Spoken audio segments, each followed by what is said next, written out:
سامعین ناظرین السلام علیکم، آداب۔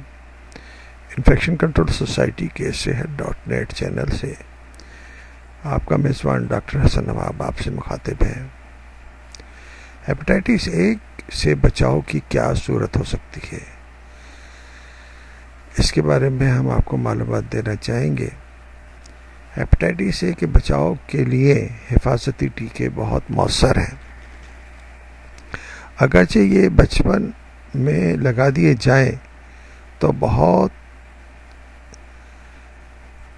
بہتر طریقے سے بیماری کو کنٹرول کر سکتے ہیں، مگر چونکہ یہ ہمارے حفاظتی ٹیکوں کے پروگرام میں شامل نہیں ہیں، اس لیے عموماً بچوں کو نہیں لگوائے جاتے۔ تاہم تمام والدین کی ذمہ داری ہے کہ وہ ماہر معالج کے مشورے اور نگرانی میں اپنے بچوں کو ہیپاٹائٹس اے سے بچاؤ کی ویکسین بھی ضرور کروائیں۔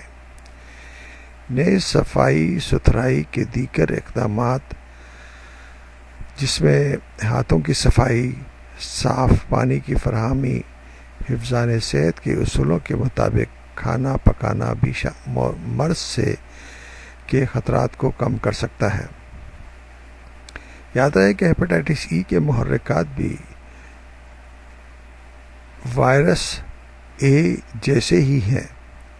یہ بھی کسی بھی عمر کے فرد کو لاحق ہو سکتا ہے۔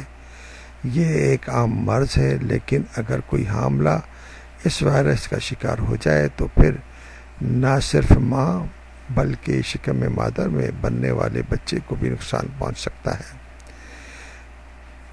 ایک بات اور ضروری طور پر ہم بتانا چاہیں گے، وہ یہ ہے کہ وہ تمام مریض جو پیوند کاری یعنی کہ کسی آرگن کے ٹرانسپلانٹیشن کے عمل سے گزر چکے ہیں، چاہے وہ جگر، گردے یا دل کے ہوں، ان میں کسی قسم کے ہیپاٹائٹس سے زیادہ خطرناک ثابت ہوتا ہے۔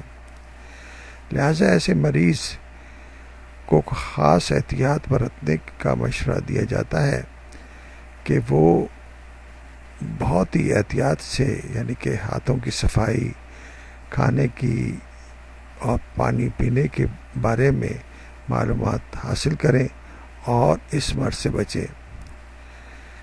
بدقسمتی سے وائرس ای کی تاحال کوئی ویکسین دستیاب نہیں ہے، لیکن احتیاطی تدابیر پر عمل کر کے اس بیماری سے محفوظ رہا جا سکتا ہے۔